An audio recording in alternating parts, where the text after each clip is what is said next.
So guys, welcome to Melo Channel for another band interview, and this time I'm bringing you to Toronto, Ontario, Canada with a Deaf Doom band. We're gonna talk about that later on. But I talked about it. I mentioned this band to you in my 2 or 3 previous episodes on the channel because I was really falling in love with this album. I am here with GUTVOID, more precisely with Brendan. Hi, Brendan. Hey. Who brings the vocals in GUTVOID, but also the guitars. And I am with Daniel, who plays the guitars on this album. Hi, Daniel. Hi, guys. Hey. How's it going? Hey. How are you? Good. Doing good. I'm not too bad. I'm always good when I'm meeting up with bands like you, man. So everything's good. Thank you for accepting the invitation for this online meeting. I really appreciate it. So thanks a lot for that. And man, you just released not so far away in a galaxy far away, but really present time, your debut album in the name of Durance of Lightless Horizons. Man, what a title already. It released under Blood Harvest Records on September the 23rd. It's your debut album. It's 6 tracks for 52 minutes of craziness, I'm telling you. The artwork is amazing. Oh, can you guys tell us about your band? How did you guys come up with such a music? How did you guys met up and decided to bring up this project? Okay. You want to go, Dan, or me? You can go. I'll jump in if I can. Yeah, sure. So Dan and I, we've known each other since 2004. We had an old band together then called Ditum, and then that band kind of fizzled out, and there was a period of time where we were making music together and writing stuff together, but we weren't in a band.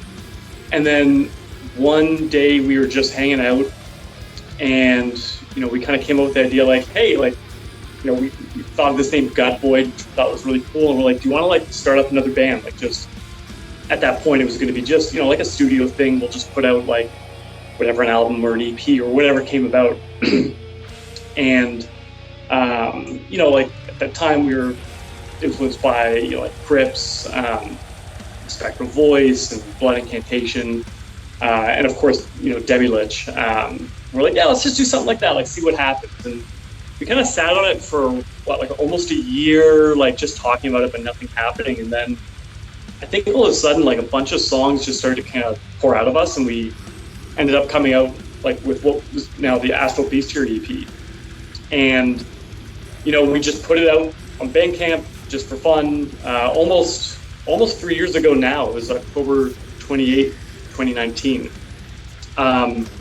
And after putting that out, the reception was really positive, and Blood Harvest reached out to us, and kind of at that point we're like, oh, maybe let's actually make a band out of this. It had been, I don't know, however many years since he and I were in not just a studio at home project thing together, but an actual band. And so that's when we reached out to Justin, who's an old friend of ours, on bass, and then Dennis, we actually didn't know beforehand. He replied to just an ad we put up looking for a drummer, and then we basically became a band. Then the pandemic hit and lockdowns hit, and basically a week after, and then it kind of put things, of course, on hold with practicing and everything, but we still just kind of kept together and worked on music, and thankfully we're able to keep it going and got this album out. So in a very, very quick timeline of kind of it just came from just hanging out as an idea to here we are now.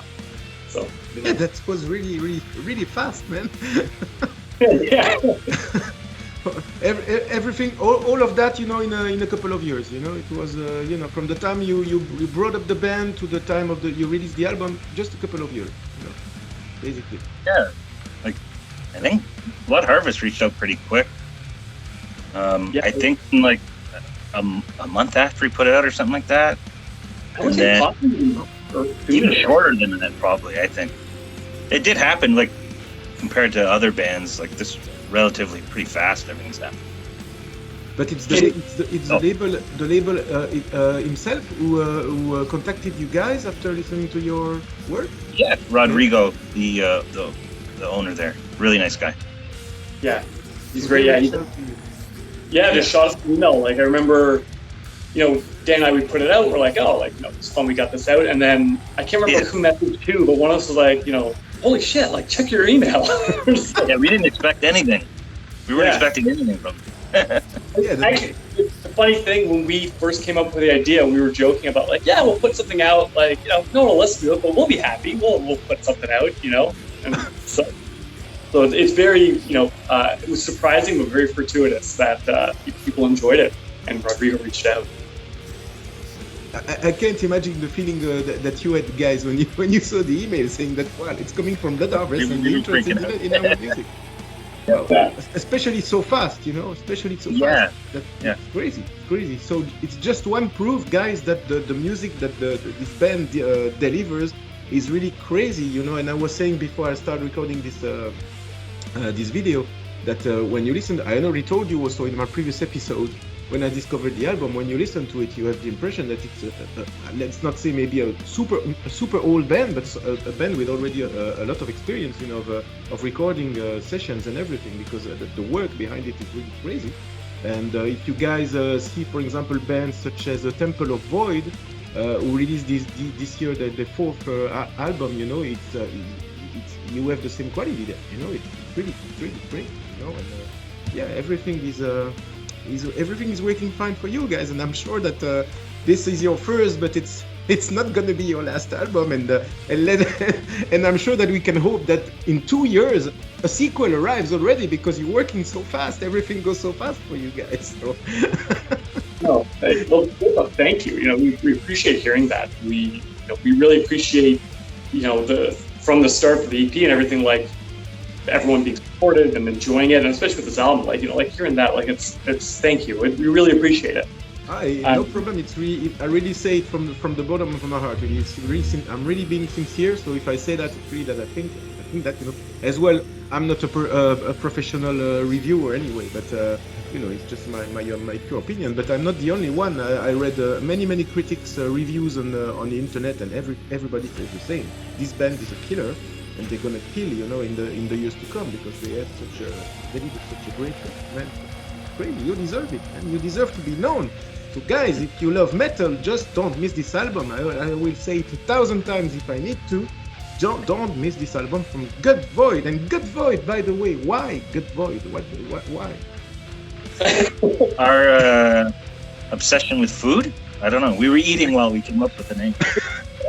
Yeah, we did come up with the name while we were eating some hamburgers.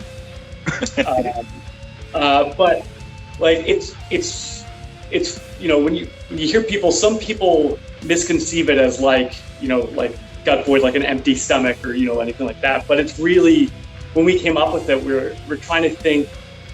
We want to do a band that, like I mentioned, like listen to a lot of Crips, Spectral Voice, that kind of cosmic, spacey, but like spooky kind of like atmosphere to it. And then so we're like, when Dan credits me, but I can't remember. But supposedly I said GUTVOID. Yeah. Well, you know what? I'll just take the credit. Even though I can't remember. But when we came up with it, we were like, that's cool. It's kind of like the void of outer space, but it's made of guts, or some gut creature out in the void. It has that kind of, cosmic, mysterious kind of sci-fi fantasy sense, but also that gross rooted in death metal. We're massive Gorguts fans, and the gut in it, it has that grossness, for Cannibal Corpse. You hear bands like that, it's got that grossness to the death metal, but then that cosmic kind of atmosphere to it that I think kind of complements kind of what we're going for musically, lyrically, and with the band. It's got kind of both of those ties to it. And so so GUTVOID, at least to us, that's how we kind of conceive it, and how we hope people conceive when they hear the name as well, and kind of get that sense that ties in with the music. So is it death metal or is it death doom?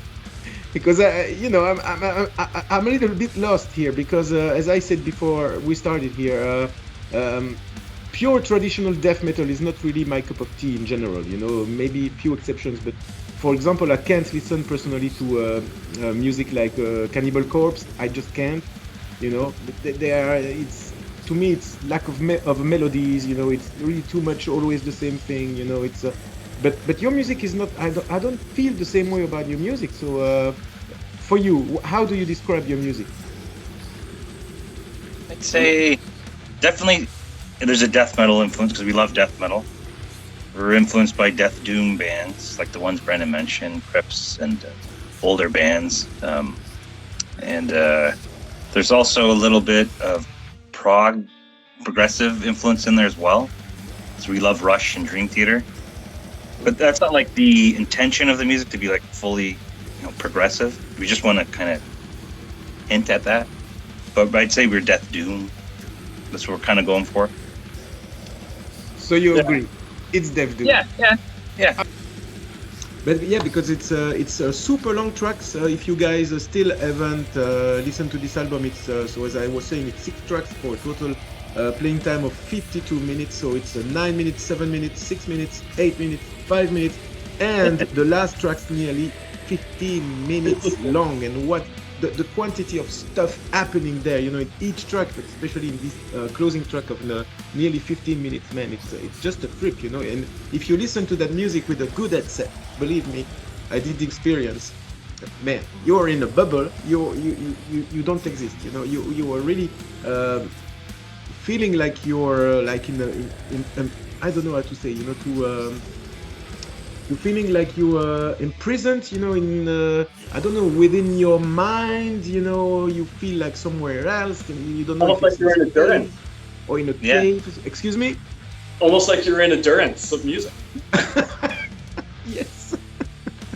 No, but yeah, the atmosphere you're bringing is really totally crazy, and the growls. So let's talk a little bit about the growls before talking about the guitar. How did you start to experimenting to work on that voice? Were you like super young? You were already listening to that stuff when you were like a teenager or something? Or just happened like that one day, you say, oh, let's try it, and it was maybe 3 years ago? I don't know. Yeah, no, I wish. Fantastic. No, so back in high school, a little before Dan and I met, actually, I started I was like, oh, I was listening to a lot of, it was funny, it was Meshuggah at the time. And I was like, I really want to try to sing along to this. And it started off with the song Spasm, where Thomas Hakey is he's kind of just lowly kind of talking. And so I was doing that. And then somehow that turned into me trying to start to growl kind of like Jens. And then I was really big into Opeth, and I was like, holy shit, this is the voice I want. And it was around that time that Dan and I started our first band, Aditum. And when we were in that, we're kind of like, well, who's going to do vocals? And I'm like, well, I guess I've kind of started to work on them. I guess I could do the vocals. I'm like, all right, sounds good. And then it was just kind of with that in mind, me driving around in my car, in high school, blasting Opeth, or there's a lot of black metal at that time, so I used to be able to do a lot higher black metal vocals too. So a lot of Dragon Lord, which is the Eric Peterson side project, and it was just driving around singing along to that as much as I could until I kind of it kind of clicked for me, and then I was like, oh, okay, I think I'm able to do this without it being extremely painful or me losing my voice. And then over the years, I was able to work on getting it lower and lower. Because again, Michael Ackerfeld in those the golden years of Opeth, from My Arms Your Hearse to Damnation, Deliverance. I'll give Ghost Reveries a pass as well. His voice, that's I think before and after I don't care, but those albums, man. His voice is still one of my favorite death metal voices at that period. And that's definitely one that I always try to emulate. And with GUTVOID, it was okay, well, if we're doing this death, but it's got this doom elements, I want to get low as well. And thankfully over the years, rather than my voice going higher, it's gone lower. So I'm able to it helps get those low notes as well. And then also Luc Lemay of Gorgot's another, of course, big influence, he was an influence on my Pearl Lagerfeld, so that makes sense. And then also, Will Smith, or Big Will, who's in Ricky Ora and Afterbirth, X Artificial Brain, who guest appearances on Skeletal Glyph. He's also, one of my vocal heroes as well, and just the depth that he can get and the range that he can get is just unparalleled. And so just getting more into those bands throughout the years, but then also knowing what this project was going to be, that helped me work on getting it lower and lower. Like I said, it wasn't it would be great if it was snap the fingers. I'm like, oh, sweet, I can get lower now. It took a while. And it's just practice. And thankfully starting young with all those years where it's okay, I've got the base set of how I can do a growl, at least for me, and how it's comfortable. And then it's just tweaking it from there and figuring out getting it lower. And here we are. And thankfully I've got it to, a level that I'm pretty happy with, where it's okay, it's low, it can get, the depth that I want. I still got to work on it, of course, it's like anything, it's just, it'll come. But do you think you still can go lower than that? I think so. I mean, so the GUTVOID album was pretty low for me. My side project Puke Wraith, and then the project I have Fumes. It's a little different, but I still go, I think, a little lower than GUTVOID. And then there's a project that I'm in the middle of doing now, which is a different vocal style, but it's more guttural, so I think it's lower, but it's different. So I mean, it's all a little different, but I think with practice, I don't think I'm going to be bellowing Big Will does. But I think if I can work around it, I can at least get it lower, maybe more, have some clarity to it. I'm not sure. It's like anything. It's just, it's a constant struggle and constant practice to see what you can do. And but thankfully I've, at least for GUTVOID, it's I've got a floor that I'm happy with. So if it gets lower, awesome. If not, at least it's hovering around there. And could you maybe if you have to perform to play the full album on stage, can you handle the whole thing for nearly an hour, growling like that for nearly an hour without any issue? No. I mean, if I hadn't growled for a week or two and then went into it, it might be a little bit of an issue. But no, I mean, the album, all the vocals were done in one session. In one session?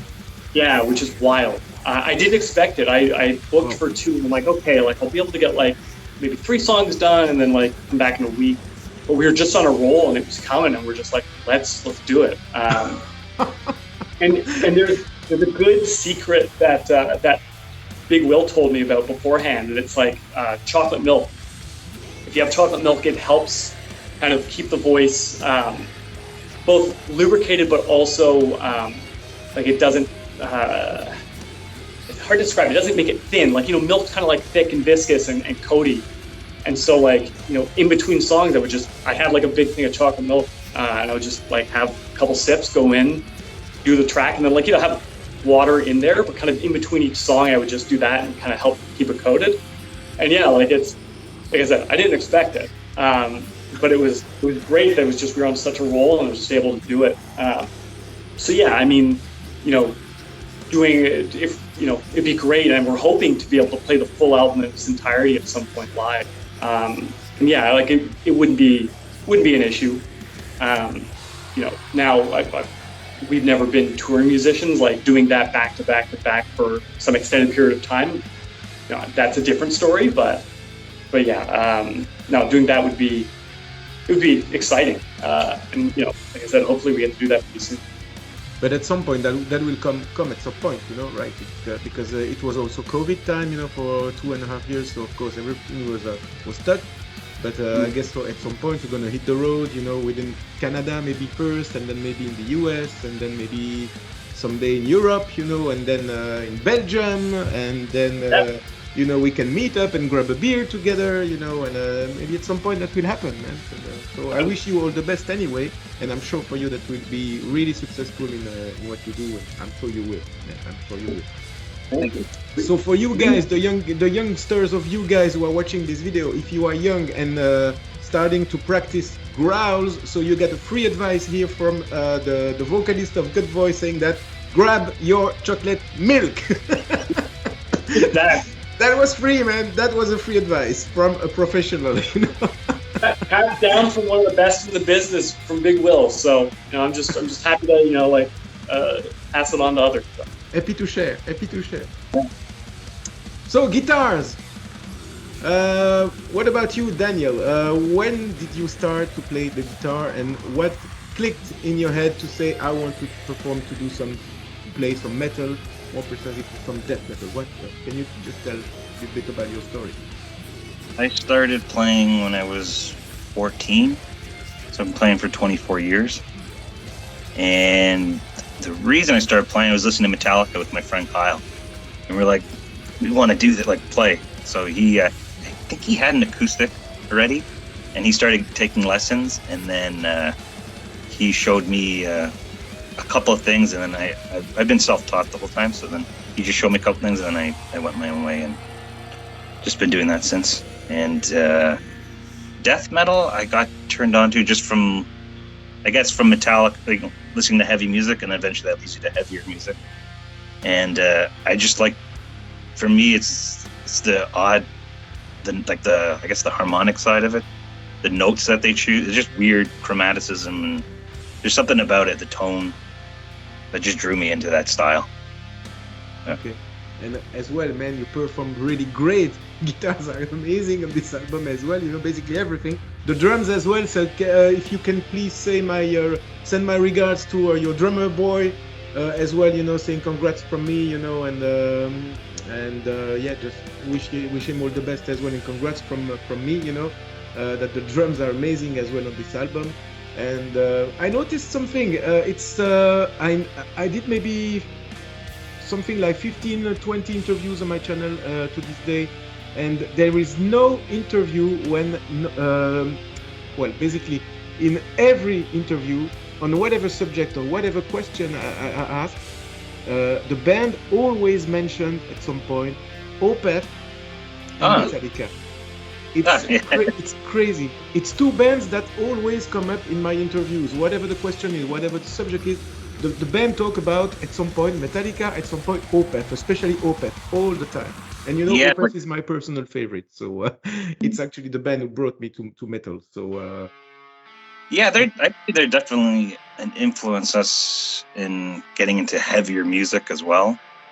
Like just that death metal aspect to them, and they were a huge influence on Aditum.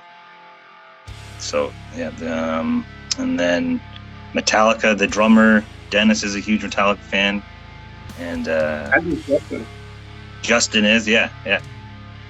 So there's that common thread there, I guess, with a lot of musicians with Metallica for sure. Even if it's thrash metal, but yeah.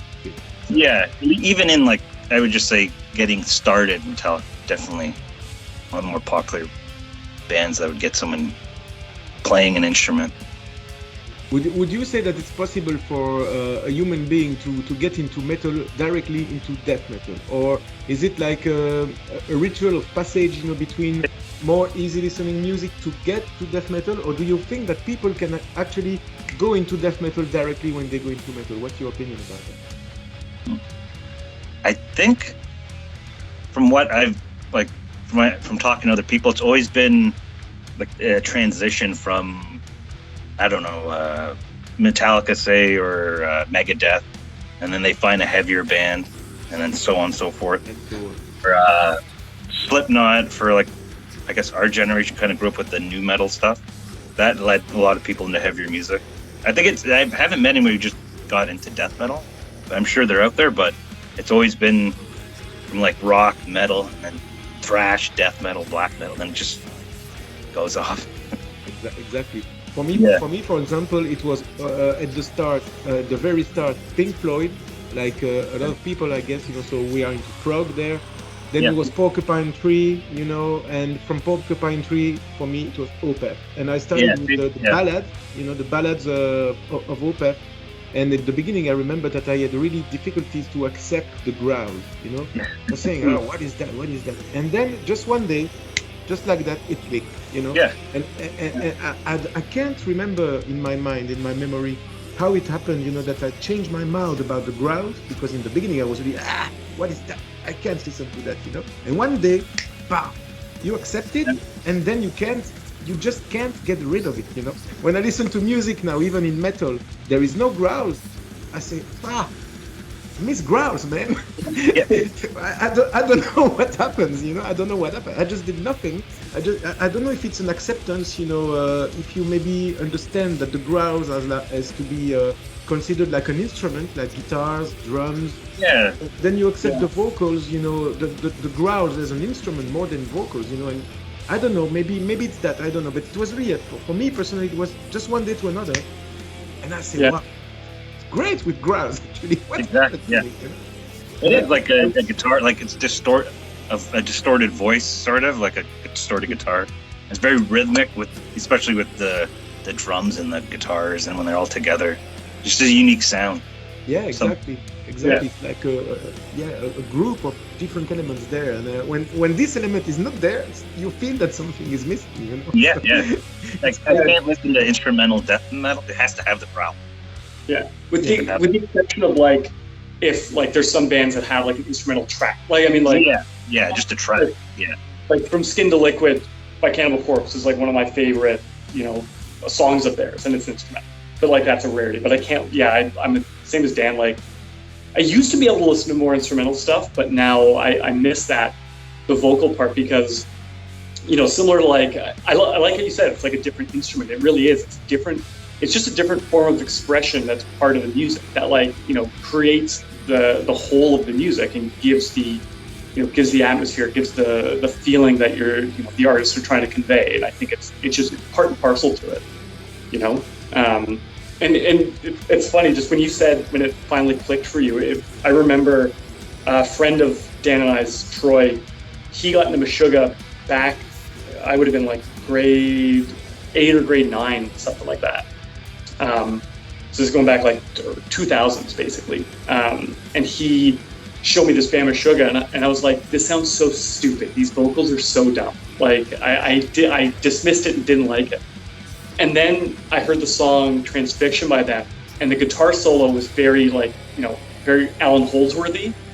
And I was like, holy shit, this solo is really good. And then I was like, wait, all of this is good. What, like, it's like somehow it's the same. It was just like a snap. And I was like, wait, yeah, these vocals are great. Why didn't I?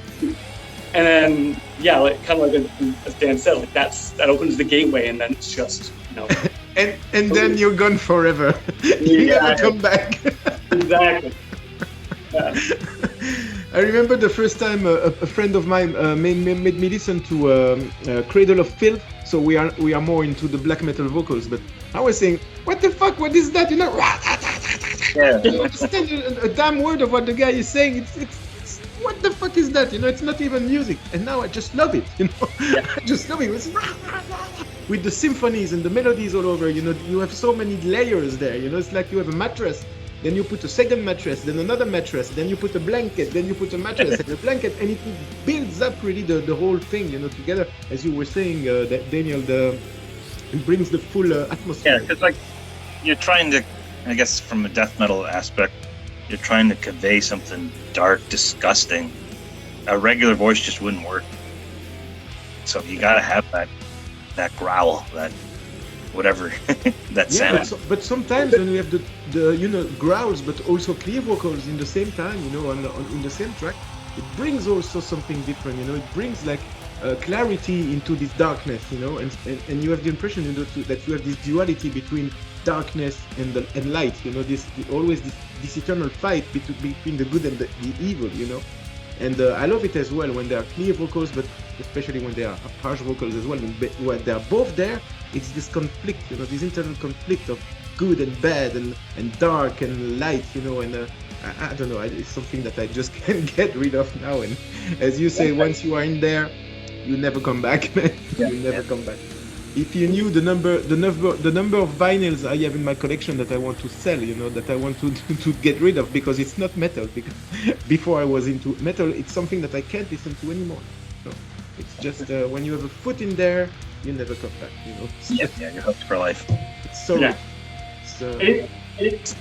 it really breaks my heart when people can't get past that, because they're missing out on so much incredible music and incredible creative expression from people, you know, and it's like, it's just, there's such a wide diaspora of music that they're just not able to really connect with, and it's upsetting, because it's like, you know, imagine I never had that moment, you know, and I was like off put by the growls. I'd be like, there's so much music that I would just not have had the pleasure, and still have the pleasure, to listen to and connect with and affect me in such a positive, uplifting way, you know.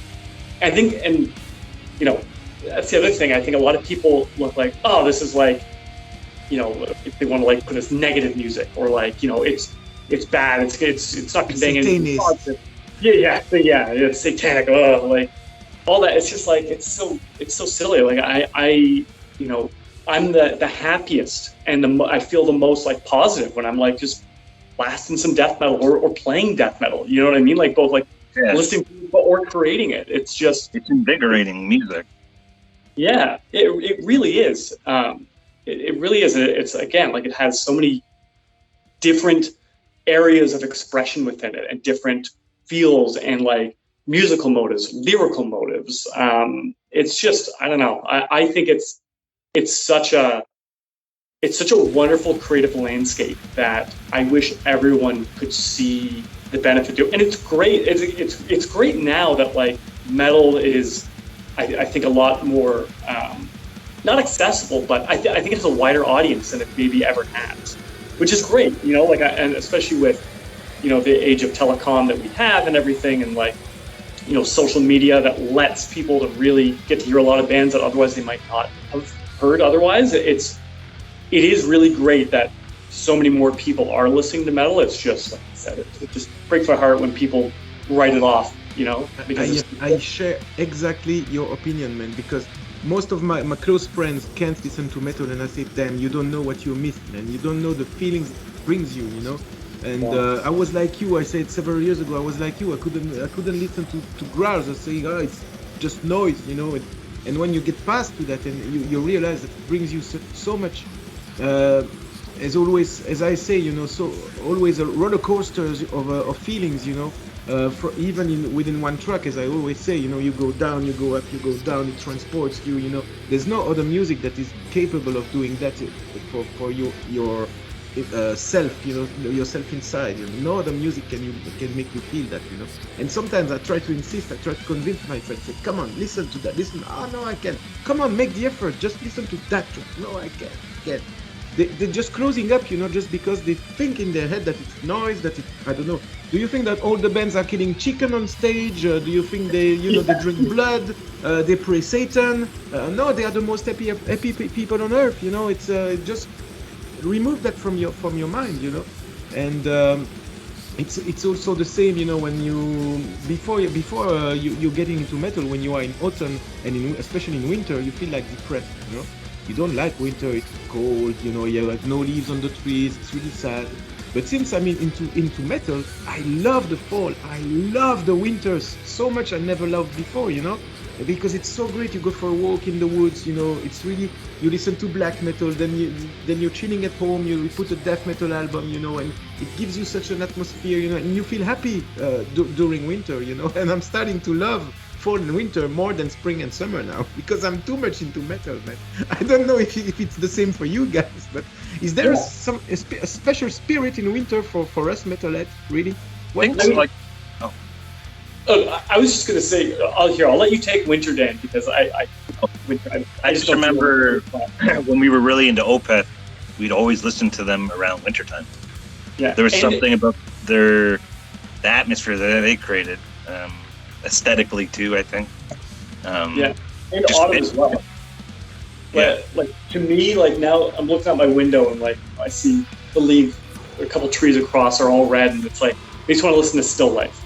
And then when I get then like when November and like Martin's You're Hurt right now, and then when November hits, I want to do like Deliverance Damnation, and then exactly yes. Then when winter hits, when it's like really cold, I'm like, give me Blackwater Park, It also last thing about to talk about a little bit about the cover art.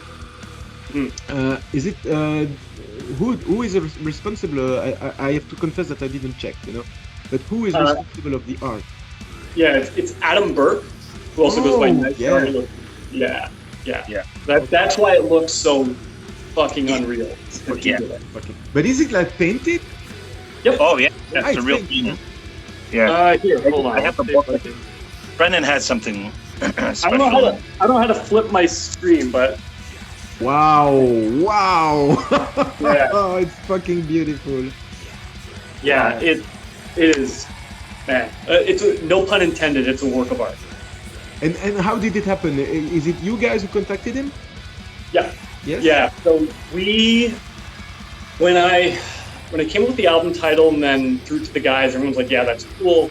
I was like, "I have kind of a rough idea," and everyone's like, "That's cool." And then we're like, "Who should we do for the art?" And then we all kind of pitched in a bunch of names, and we all we did the same thing with the mixing and the mastering as well. Like everyone kind of threw in their ideas, and we all kind of talked about it and kind of ran it to our number ones, and thankfully all of our number ones agreed to do the art and do the mixing and the mastering.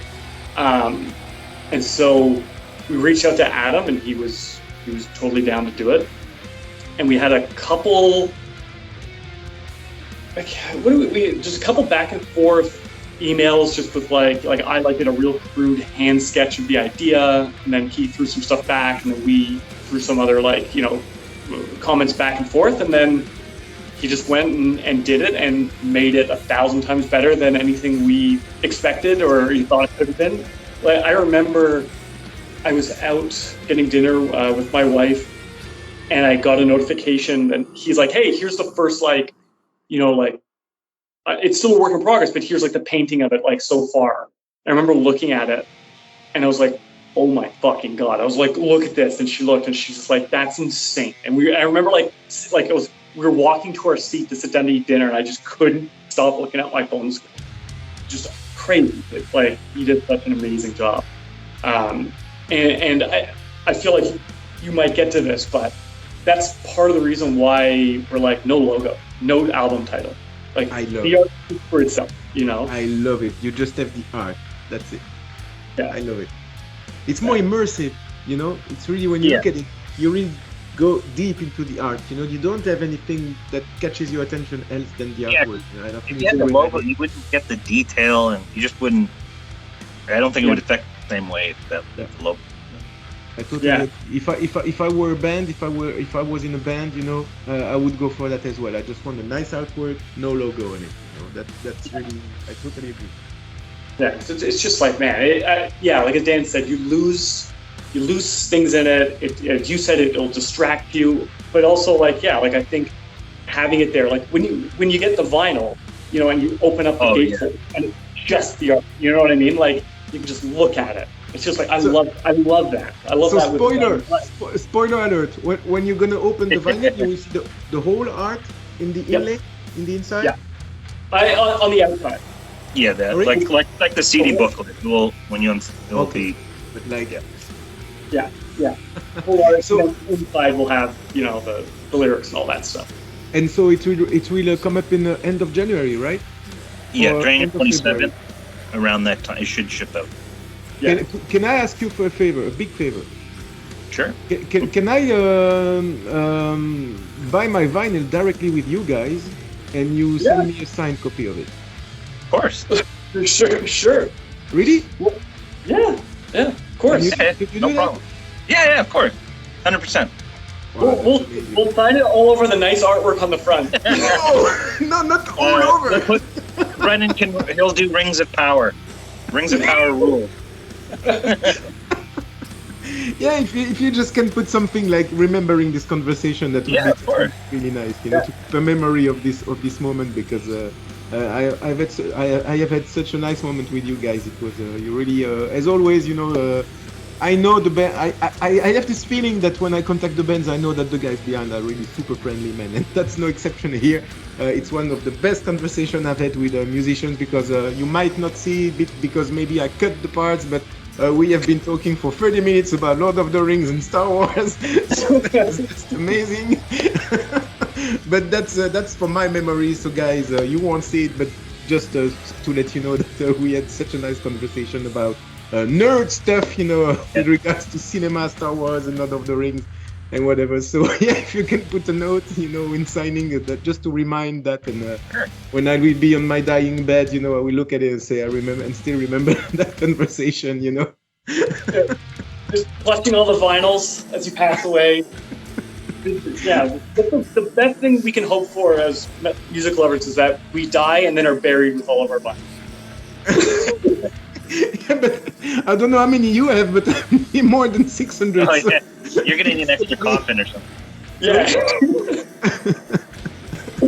Well, that was so great, guys. Thank you for the nice moment. I hope that you spent as well a nice moment with me. I did. So Great. you are really great. I wish you really all the best for your album, for your band, and hopefully you will tour. At some point. You will put out great gigs, and all the best for you guys because you really deserve it from a music perspective, but also from a human being perspective. You're really nice people, and I say that from the bottom of my heart. Many thanks again for this occasion. That was really nice. And don't forget about my vinyl. Maybe we can text and arrange. Yeah, for sure. 100%. Can we do that? But I definitely, if I can have a signed copy, that would be amazing. And just let us know. Don't let us forget. Don't nudge us. Once we get them, or like early February or whatever, when we should get them, definitely let us know. Reach out. Yeah. Great. Yeah. Great. I appreciate that. Thanks a lot, guys. I wish you a nice weekend. And again, many, many thanks and all the best for GUTVOID. And guys, don't miss that album from GUTVOID. Believe me, whether you're in death doom, you're in death metal, or just you are in death metal, or you are in metal, just say you are in metal. Just don't miss that album.